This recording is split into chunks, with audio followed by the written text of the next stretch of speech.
कार्यक्रम के प्रायोजक हैं श्री मदन भाई रेखाबेन हुमड़, रूपेन प्राची हुमड़, अनगवीर आर्शवीर हुमड़, रिक्ता विशाल सेठी, आरिका अर्जुन सेठी। भव्यात्मा आचार्य शुभचंद्र स्वामी मदालसा स्तोत्र में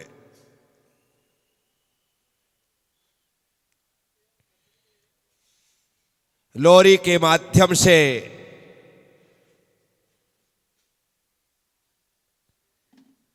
अपने पुत्र को संबोधन दिलवा रहे।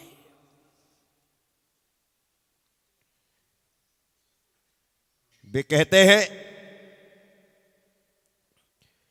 केवल भावोषि निवृत्त योगी निरामय ज्ञात समस्त तत्वम परात्म वृत्ति स्मृत चित्त रूपम स्वरूपम मदालसा वाक्यमुपास्य पुत्र। हे पुत्र, तू मां मदालसा के वाक्य को हृदय में धारण कर।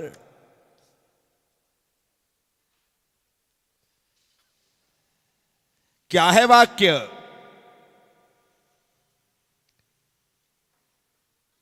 ईश्वर चित्त स्वरूपम। तू अपने आत्म स्वरूप का स्मरण कर। आत्मा का स्वरूप क्या है?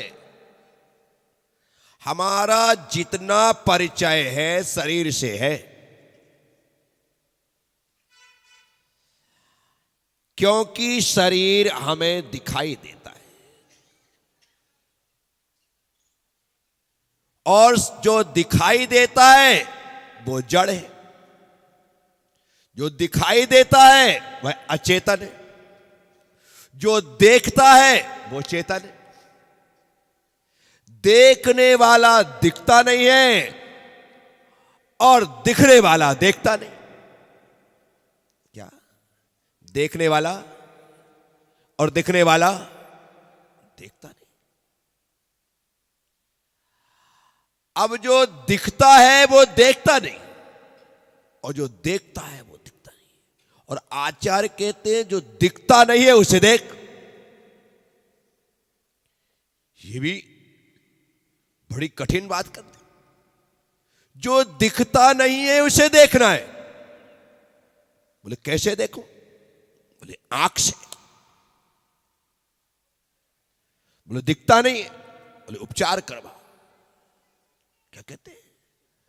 आंखों से यदि दिखाई नहीं देता है या कम देता है तो हम आंखों का ट्रीटमेंट करवाते हैं, उपचार करवाते हैं। आंख दिखवा ली, नंबर आ गया। अब नंबर आ गया और तुम कहो कि मैं चश्मा नहीं लगवाऊं, मैं लेंस नहीं डलवाऊंगा, लेकिन मुझे दिखना चाहिए। संभव है? आप इस सारी बात ध्यान से सुनना है ना। आंख से कम दिखने लगा है, आपने डॉक्टर को दिखाया है, डॉक्टर ने चश्मा निकाला है, आप चश्मा लगाना चाहते नहीं है, डॉक्टर ने कहा टेंशन मत लो, चश्मा नहीं लगाते, लेंस डाल देते हैं, मुझे लेंस भी नहीं लगाना है। आपने डॉक्टर को दिखाया है, डॉक्टर ने आपकी आंख में मोतियाबिंद बताया है, आपको डॉक्टर ने ऑपरेशन के लिए कह दिया, नहीं मैं ऑपरेशन नहीं कर, लेकिन मुझे दिखाई बराबर देना चाहिए। अब डॉक्टर क्या करेगा? तुम्हारी आंखों में देखने की क्षमता है नहीं, बीमारी की वजह से, रोगों की वजह से, और तुम्हें ज्ञात हो गया है कि मुझे मोतियाबिंद है, फिर भी तुम ऑपरेशन करवाने को राजी और जब तक ऑपरेशन नहीं होगा तब तक तुम्हें दिखाई देने वाला जो दिखता है वो देखता नहीं, जो देखता है वो दिखता नहीं। अब और आचार्य कहते जो नहीं दिख रहा है उसे देखो, और तुम्हें नहीं दिख रहा है, मैं बता रहा हूं कि नहीं दिखने का कारण, नहीं दिखने का मैं बता रहा हूं, मैं डॉक्टर हूं, आई स्पेशलिस्ट। क्या? हां, आप मेरे क्लिनिक में आकर के अपना ट्रीटमेंट करवा सकते हैं, चेकअप करवा सकते हैं। मेरे पास सारी मशीनें हैं, कंप्यूटराइज्ड सिस्टम है मेरे पास, बराबर तरीके से मैं आपकी आंखों को चेक कर लूंगा। ये डॉक्टर बोल रहा है तुम्हारी आंखों में खराबी है, नंबर लग रहा है। नंबर की शुरुआत 0.25 से होती है। कहां से होती है? 0.25 से होती है। लापरवाही का परिणाम 0.25 को 0.50, 0.75, फिर सीधे 1, 1.25, 50, ये बढ़ता जाएगा यदि लापरवाही की तो, यदि लापरवाही की तो। कब से तुम्हें कहा जा रहा है, लेकिन तुम्हें मेरी बात समझ में नहीं आ रही, और समझ में नहीं आएगी तो नंबर बढ़ता जाएगा, बढ़ता जाएगा, बढ़ता बढ़ता जाएगा। और बढ़ता नहीं जाएगा, तुम्हारा तो बढ़ गया, बढ़ नहीं गया, अब तो मोतियाबिंद भी पड़ गया। क्या हो गया? अभी भी कुछ नहीं बिगड़ा है, क्योंकि मोतिया के पहले जाला आता है, फिर मोतिया होता है। यदि ये भी आपने नहीं करवाया तो कांच बिंद हो जाएगा। क्या हो जाएगा? कांच बिंद हो जाएगा। तब भी अक्कल नहीं आई तो दोनों आंख चली जाएंगी। तुम आंखों की रोशनी को खोने को तैयार हो, लेकिन ऑपरेशन करवाने को तैयार कैसे? तुम्हें दिखाई देगा वह जो दिखाई नहीं देता है। आंखों का स्वस्थ होना जरूरी है। सद्गुरु उपदेश नहीं देते, सद्गुरु सिर्फ उपचार करते हैं। क्या करते हैं? उपचार करते हैं। इसीलिए मैं आप सबसे कह रहा हूं, जो दिखता नहीं है उसे देखना है तो उपचार जरूरी है। तो वो उपचार क्या है? यदि आपको हकीकत में नहीं दिखने वाले उस आत्म तत्व को देखना है तो आंखों में पड़े हुए मोतिया बिंद, कांच बिंद का ऑपरेशन करवाओ, और ऑपरेशन एक ही है, दिगंबर मुनि बन जाओ। क्या बन जाओ? इसके अलावा और कुछ नहीं है। ये चश्मे लगाना, ये तो सामान्य श्रावकों के व्रत ग्रहण करना है। क्या हो गया? किसी ने 1 नंबर का लगा लिया, 1 प्रतिमा ले ली, 2 नंबर लगा लिया, 2 प्रतिमा ले ली, 10 11 नंबर लगा लिया, 11 प्रतिमा ले ली, अभी भी नंबर ही चल रहा है। क्या चल रहा है?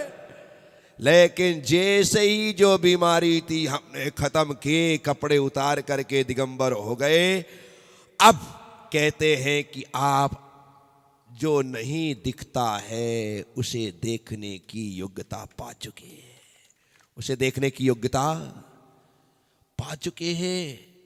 तो ऐसा वह आत्म तत्व जिसे जानना, जिसे देखना इस अवस्था में संभव नहीं है, इस अवस्था में आना जरूरी है। पर इस अवस्था में आने के बाद भी सबको दिख जाए ऐसा जरूरी नहीं है। सबके ऑपरेशन सक्सेस थोड़ी होते हैं, किसी का उसमें भी बिगड़ जाता है। क्योंकि उनसे कहा गया था 8-10 दिन तक कम से कम हरी पट्टी या काला चश्मा लगा करके रखना। क्या कहा गया था? हरी पट्टी पहले लगा, पट्टी टांग देते थे पहले, आजकल तो बंद हो गई, आजकल काले चश्मे आ गए पूरे पैक वाले। कहा कि 8-10 दिन तक तुम्हें ये चश्मा लगा करके रखना है, और तुमने होशियारी दिखा दी, चश्मा उतार दिया, नहीं लगाया, तीव्र लाइट के सामने आ गए, सूरज की रोशनी में चले गए। आपकी आंखों में जो रोशनी आनी थी नहीं आएगी। आपने गौर किया होगा, सूरज के प्रकाश से जब हम अपने घर के भीतर घुसते हैं तो एकदम अंधेरा दिखता है। क्या दिखता है? क्या दिखता है? अंधेरा दिखता है, क्योंकि हम इतनी लाइट से गए हैं, अंदर उजाला होने के बाद भी अंधेरा दिखता है। मेरा तो रोज का अनुभव है, जब मैं चौकों में जाता हूं आहार के लिए, जब प्रवेश करता हूं लगता है यहाँ आहार कैसे करूं, कुछ दिख ही नहीं रहा है, लेकिन 2 मिनट 5 मिनट बाद वहां पर रोशनी बढ़ जाती है। रोशनी बढ़ गई क्या? रोशनी तो पहले से थी, आंखों में देखने की ताकत बढ़ गई, आंखों में देखने की ताकत बढ़ गई। आप यहां पर प्रवचन सुनने आते, क्या है? वही रोशनी है, सब कुछ है। किसी की रोशनी ज्यादा बढ़, आंखों की देखने की ताकत बढ़ जाती है तो उसे सब कुछ स्पष्ट दिखाई देने लगता है। क्या होता है?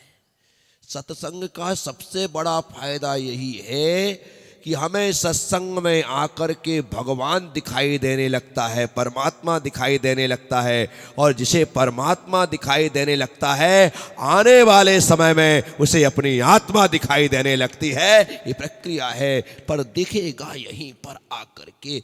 आप सोचो कि हम बाहर तीव्र रोशनी में भटकते हुए और संसार की भौतिकता की चकाचौंध में घूमते हुए हम उस परमात्मा के दर्शन कर लें, इम्पॉसिबल।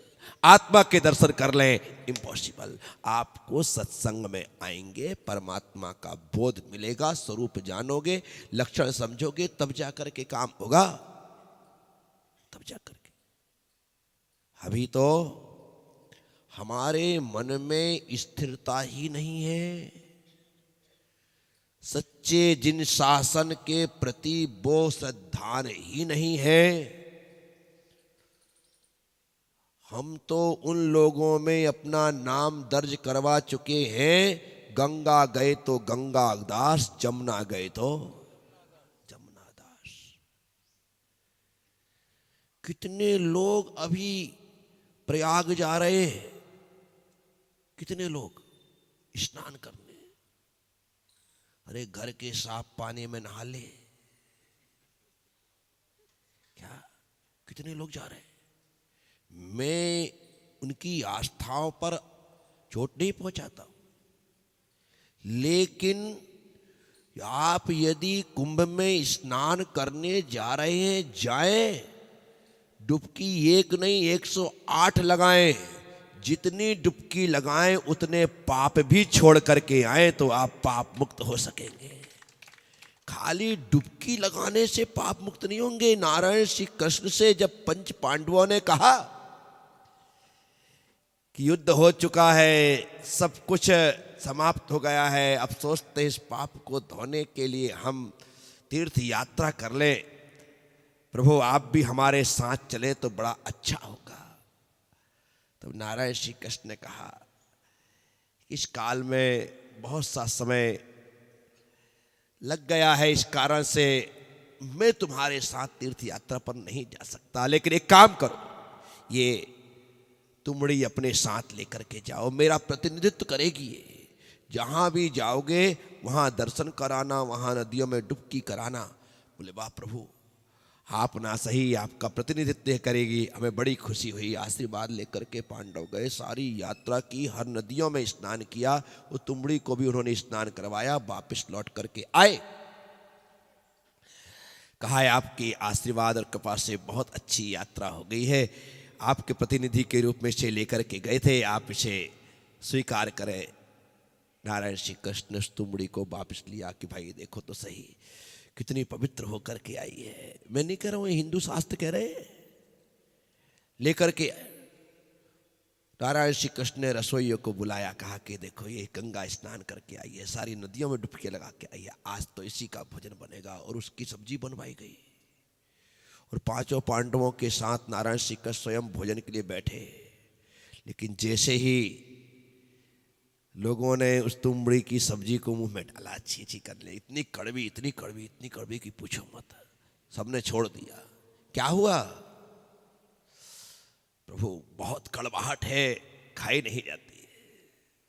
तब इस तुमड़ी के उदाहरण से नारायण श्री कृष्ण ने जनता जनार्दन को संदेश देते हुए कहा, सिर्फ तीर्थ की यात्रा, भगवान के दर्शन और नदियों में स्नान करने से पाप नहीं धुलते हैं, पाप तो उन्हें छोड़ने से धुलते हैं। इसलिए गंगा में स्नान के साथ साथ पापों का त्याग भी जरूरी हो जाता है। लोग बिना पाप छोड़े पाप धोना चाहते हैं, बिना पाप छोड़े पाप धोना चाहते हैं, पाप छोड़ने पड़ते हैं, तब जाकर के पाप धुलते हैं। साथियों, मन ऐसे ही पवित्र नहीं हो जाता है। मन की पवित्रता के लिए मन से पापों का त्याग करना पड़ता है। और जब मन पापों से मुक्त हो जाता है तो फिर उसे स्नान की जरूरत नहीं पड़ती। दिगंबर मुनि स्नान ही नहीं करते। दिगंबर मुनि स्नान व्रत के धारी, कमाल हो गया। एक स्नान करके पवित्र हो रहा है और एक मन को पवित्र करके स्नान का त्याग कर रहा है। कितना अंतर है। एक स्नान करके तन को पवित्र कर रहा है, एक मन को पवित्र करके स्नान व्रत को धारण करके अपनी साधना कर रहा है। जरूरत ही नहीं रह गई नहाने की, जरूरत ही नहीं रह गई स्नान की, क्योंकि एक बार आत्म स्नान हो जाए, एक बार मन का पवित्रीकरण हो जाए, फिर बाहर की स्नान की जरूरत नहीं पड़ती। कितनी अच्छी बात आचार्य समंतभद्र स्वामी कहते हैं, स्वभाव तो सचौकाए रत्नात्रय पवित्रते। ये जो शरीर जो है स्वभाव से अपवित्र है, असुचौकाए, असुचि है। क्यों? नवद्वार बहे घिनकारी, असदेह करे कि आरी। इस कार्यक्रम के प्रायोजक हैं श्री मदन भाई रेखाबेन हुमड़, रूपेन प्राची हुमड़, अनगवीर आर्शवीर हुमड़, रिक्ता विशाल सेठी, आरिका अर्जुन सेठी।